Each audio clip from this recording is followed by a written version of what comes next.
All right, today I'm on a mission. I'm on a mission for Free Will Ministry to uh, to pick up a vehicle that is going to really it's going to increase the amount of ability that we have to gather or distribute resources, and it's a really kind of a cool old truck. I've been looking at it for a while on Marketplace, and it was $22,750, and I was like, well, that's a little bit more than I can drop right now. And then it dropped down to be $1,500, and I said, all right, that's more in my working capital right now. And so I realized that the things that are intended for you to have aren't dependent upon your ability to get it right now. You just trust that it's going to come to you, right? You trust that if what you're doing in the world is what's right, that everything just comes to you, right? That's happened a lot in my life, and I so much, in fact, that I want to give back. I want to give to others. I want to make it to where my granddaughter and your granddaughter has a better life than what our grandparents and we have had, right? And this is what has drawn me to my ministry. I call it Free Will Ministry because I'm the freest guy that I know. And my middle name is Will I am. And when I put my mind to something, I usually achieve it, because some people, they look at life and they say, oh, that's impossible. I could never do that. I'd never do that. And that's impossible, right? But I take and I break things apart, and I recognize what the components are. And I realize, I'm like, well, if I put that idea together a little bit differently, I see it as I'm possible. And what other people are incapable not that they're incapable, it's just that they lack the courage. They lack the courage to mess up. Let me tell you, I've messed up. I've messed up in my life where I've hurt other people.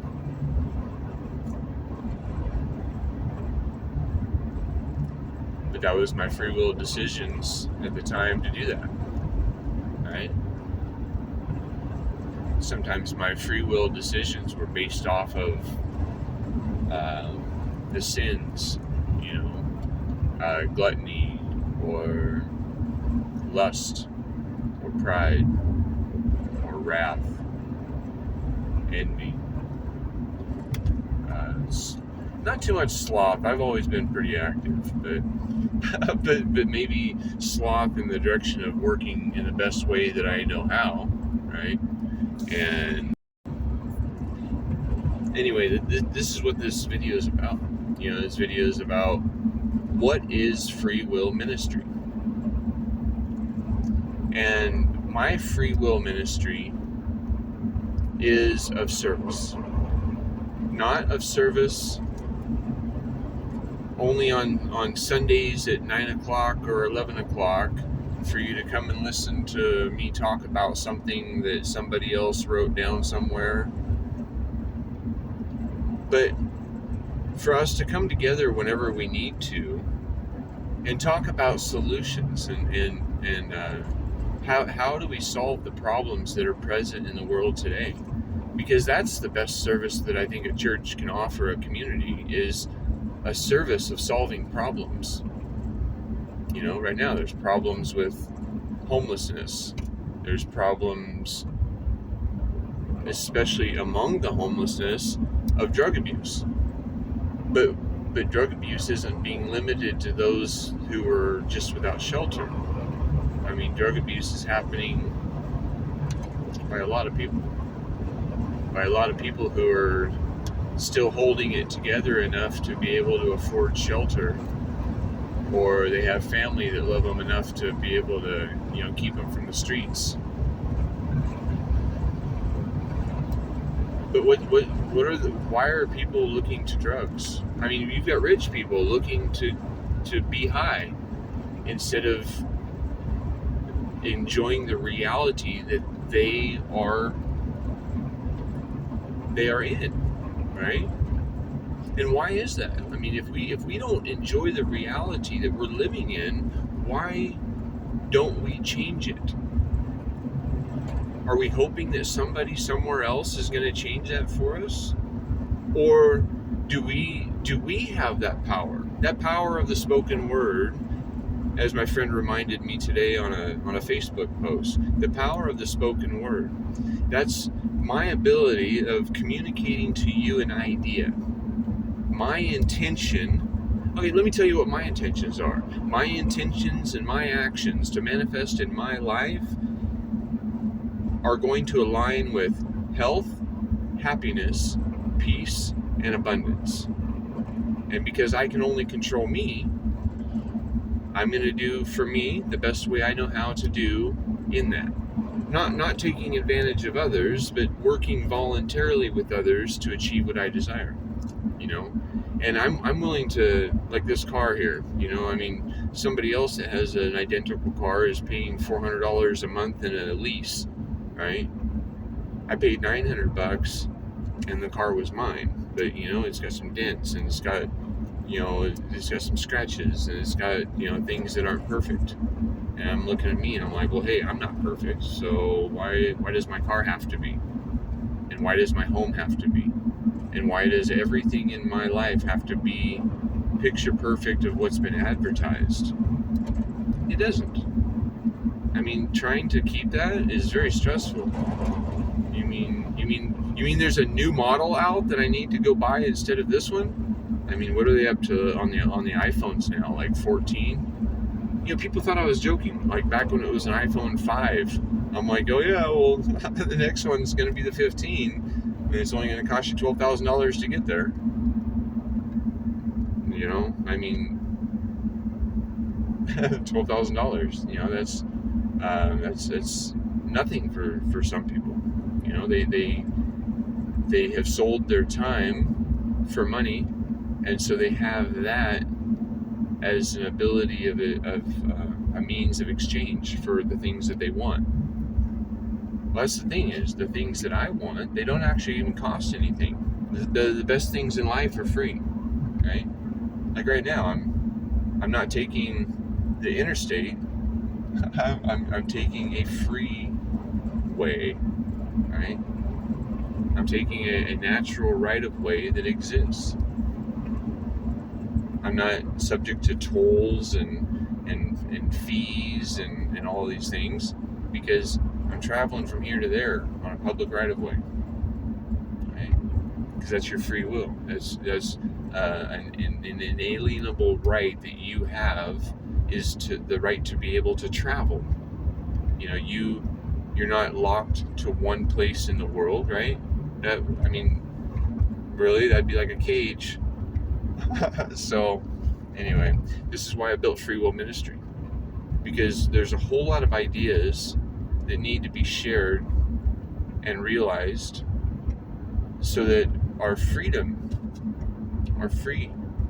is what's being maintained, and not free to be dumb and entertained by idols about things that don't matter when there's so much that matters isn't being tended to. Anyways, I made a video kind of like this a few years ago, because I'd been wanting an excavator, and then all of a sudden my friend calls me up one day. He says, hey, I know where there's an excavator. I said, oh, really? And he says, yeah, I bought it at an estate sale, and you want to help me try to get that thing running? And I'm like, yeah, all right. So I went down there and I helped him, and it was like a Frankenstein project. It's an big old machine that weighs about 60,000 pounds and hadn't run in over a decade, just kind of sitting as a piece of an apocalyptic art in a landscape, in a farming landscape. It would have been a good movie in itself right there, I think. Yep, made for daytime. Anyway, we got it running, and then he decided that he wasn't really wanting to do what he wanted to do with it, so he offered it to me. And I was like, well, how much? And he's like, well, let's do some trading. And so he came over to my place, and I had $3,000 into a quad, and I had only a couple $100 into a car that I picked up, off like a Craigslist deal. And he's like, well, hey, how about that and that? And I was like, right on. That's only $3,500 of my investment into a machine that if I were to go try to buy that machine new, it would be over $200,000. And yes, the $200,000 machine is going to be painted yellow or orange or some really nice uniform color, right? It probably won't have any rusty areas or a ripped seat. It's probably going to have air conditioning and a little windshield wiper and a stereo. But I don't really care about that. I mean, I got this, the same thing as being a video camera right now is also my jukebox, if I needed it to be a jukebox. Or it could even be a diagnostics tool, right? I mean, it's all right here. We have the simplicity of things being multiple purpose. Anyways, the purpose that I have for that machine is not to sit around in air-conditioned comfort and listen to the radio. It's for me to be able to move really heavy things. And I don't have to always be moving really, really heavy things or digging 30 feet deep or,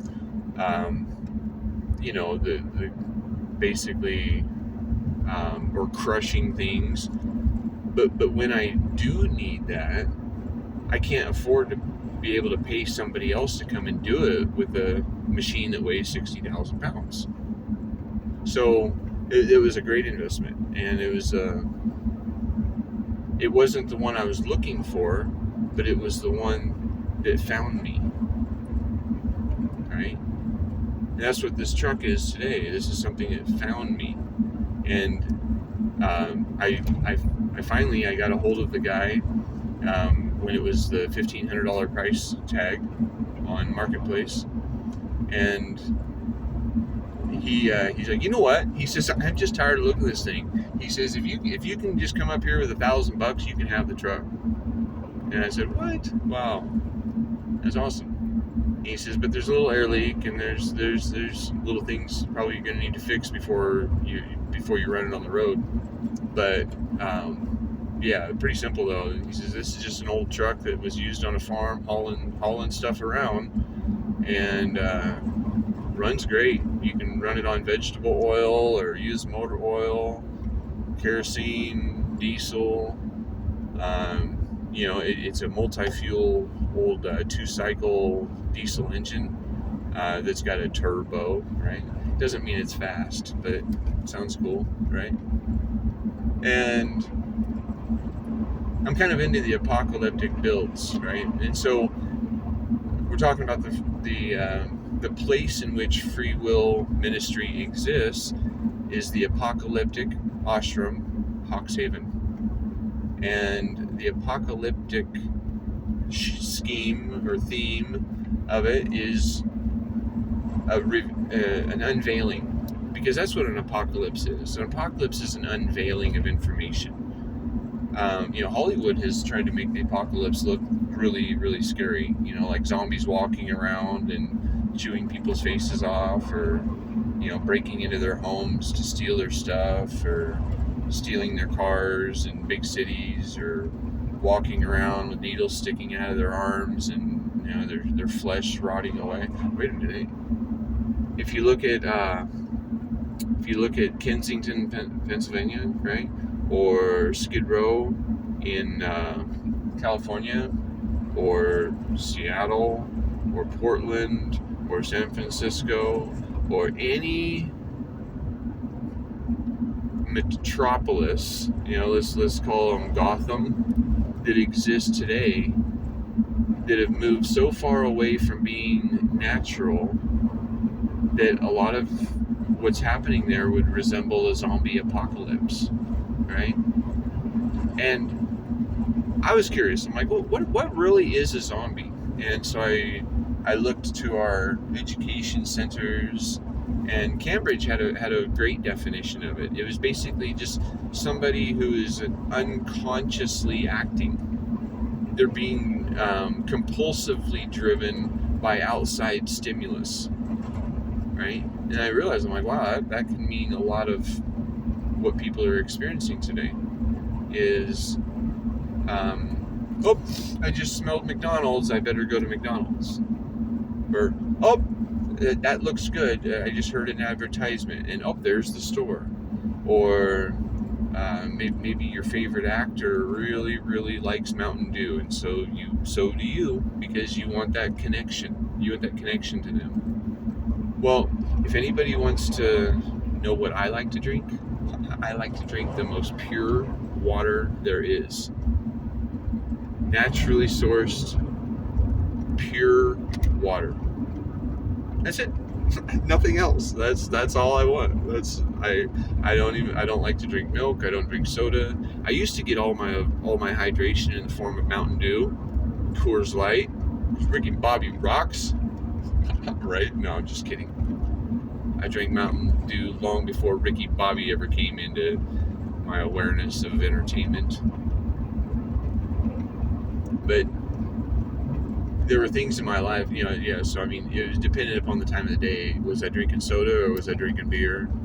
Or sometimes, maybe I drink some apple juice, or just rarely ever did I just drink water. But I was regularly attending my appointments for the chiropractor, and I was regularly dealing with pain of, muscle pain. I was stiff. I was making some poor decisions in my life. I was making some good decisions too, but I was also allowing relationships to be part of my life instead of quality relationships with people that I look up to, right? So anyway, that's a little bit about what free will ministry is to me. It's about expressing gratitude for the things that we have. It's opening ourselves to the awareness in the world that health, happiness, peace, and abundance is our birthright. It's not something that only a few entitled people are capable of achieving. It doesn't take money to do it. It takes cooperation. It doesn't take specific genes. We're shaping our genes all the time, right? And so when we're shaping our genes, we are growing in a direction that we want to see our life experience evolve into. And we shape our genes by shaping our thoughts and our actions. And our thoughts and our actions, those come from within us, right? You have the free will choice to choose when your mind, or what your mind is focusing on. And if compulsions are driving your mind to think about the past, that's a dis-ease that we call depression. Or if the compulsions of your mind to worry about the future, that's a dis-ease we call anxiety. But if you can focus on right now, and you breathe in through your nose and exhale through your mouth, and you feel calm, and you feel present, and you feel aware of right now, well, right now is what you're shaping. And your right nows, when you're aware and shaping a lot of them, builds a life eventually. I mean, sometimes there's some, what do we call it, momentum. So, if everything in your life has been in a path of degradation, and you're getting further and further away from that source of creative ability that exists within each of us. We all are able to create things, and we're using the elements that God has provided to be able to do this. And so a lot of people, they have time, right? Everybody has time. There are a lot of resources available for those that look, right? So those who seek, they find. What many people are lacking is a free use of space. So if you want to have space to be able to live, a lot of times you're paying rent to have space to exist.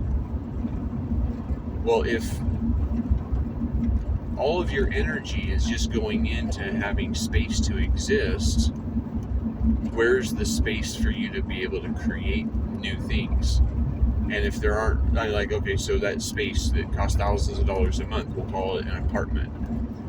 But if you have an apartment and you want to rebuild motorcycles, the apartment manager is going to say you can't do that here.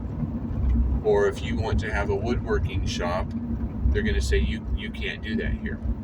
So you've got space to exist, but you don't have space to create the things that you know how to create to build the life that you want, right? Maybe you want to build birdhouses. And birdhouses are great because, somebody's probably going to give you a few bucks for a nicely designed birdhouse, right? And you can take pallet boards or just scrap lumber that's commonly available in a lot of places, and you could build birdhouses, because you don't need to buy a 12-foot board to cut it up into a bunch of little pieces. Just take a bunch of little pieces and put them together in the best way you know how, right? And that's what everything is everything is just a bunch of little pieces. Let's talk about sustainability for a minute, of housing, of shelter, right? So instead of that apartment complex that charges you $1,500 a month for a one-bedroom apartment, it's right next to everybody else, and you can hear your neighbors arguing, and it's just probably not the most ideal situation. Hopefully the methamphetamines don't leach through the walls, right? What if instead we consider what other people have done and they use bricks to build a house, right? And then you say, well, bricks are still expensive, right? Okay, yeah, bricks are kind of expensive still if you go to the Home Depot or the Lowe's and buy them. But if you recognize other kind of bricks, there's glass bricks, and they come in the form, they kind of look like a wine bottle until there's no more wine in them. And let me tell you, there's a whole bunch of people drinking wine. Or the coffee shops, the syrup comes in what looks like a wine bottle. And that bottle is a pixel. It's a piece of a puzzle, right? And that bottle, when mixed with a little bit of concrete and human capacity at stacking things and determining where it's going to be stacked, right, can build a house. And so, and there's houses that are built out of them. So I mean, this isn't that I just made this up and expect you to believe me, right? I mean, these are things that I've researched and I see that are existing in the world today, but they're just not popular because that way, I mean, you don't need a fire department if you have a glass house, right? Maybe your neighbor who has a house built out of sticks and pieces of wood need the fire department. But if you built your house out of glass or rock, like a castle, like castles, they've stood for thousands of years. Thousands of years with maybe a little maintenance. There's a good chance that a rock like fell off, right? Maybe there wasn't enough mortar used to support it before, like 800 years ago when it was put up there. So all we have to do now, though, is we mix up some mortar, or even probably Gorilla Glue. Gorilla Glue or liquid nails, that's some pretty strong stuff. I think that might even outlast cockroaches. But so putting that rock back in place where it will last another half of a millennia or something might be a good idea, right? And then they don't catch on fire, and there's really nothing that goes wrong with a rock structure. So anyway, there's just a lot of different ways that we can be doing things. And rocks, if you don't buy them at Home Depot, they're free. I just dig holes in the ground and I find rocks, and then I build stuff out of them because why not, right? So anyway, I just wanted to make this video as an introduction to what free will ministry is about. It's about service to our community. Oh, because do you think that maybe so many people are on drugs because they're escaping the reality that they live in? And if we change that reality to one where people want to participate, they want to engage, they want to be part of it, maybe they won't look to drugs to distract them away from the pains of what we're experiencing now. There's a lot of people struggling. There's a lot of people in depression. There's a lot of people in anxiety. There's a lot of people suffering from the choices that have been made in the past that aren't who they are now, but they're still suffering from them. Right? I served 9 years in the military, and I realized that I wasn't serving humanity as much as I was serving world bankers and those who benefit from war. Right? We can do better. And there's supposed to be a distinct separation between church and state. Your registered churches, your churches that are registered with the state, have sought a higher power, sought a higher authority than God for them to bring you a message about what it is to be human, what it is to be here, what it is to be living and loving each other, right? How do we do this in a way that it doesn't involve world wars and famine and homelessness and so many people in struggle? When we pay attention, instead of just paying tuition, we can recognize that there's a lot going on here that could be manipulated towards a special interest. And that special interest may not be you, or your children or grandchildren, or the health and welfare of the planet. But really, the planet is actually doing pretty good. I'm surprised. It's really holding in there. And if we would just stop polluting so much and stop destroying the work of the animals that they're trying to do, like the beaver, he's really trying to hold water to the land. And that's one of the things that that's one of my best teachers has been the beaver. And so one of the services of free will ministry is for the landscape, our environment, to rebuild and rehabilitate back towards a natural health and abundance that our landscape should be expressing too. But we're experiencing a dehydrated landscape, and that's why there's so many fires, and that's why we have such a drastic fluctuation in temperatures, is because we have a dehydrated landscape. If you take a dry sponge, it's an insulator, right? Whereas if you have a wet sponge, it conducts, right? It conducts heat or it conducts cold. And so if you go into the earth just a few feet, you're reaching a stable temperature of about 55 degrees.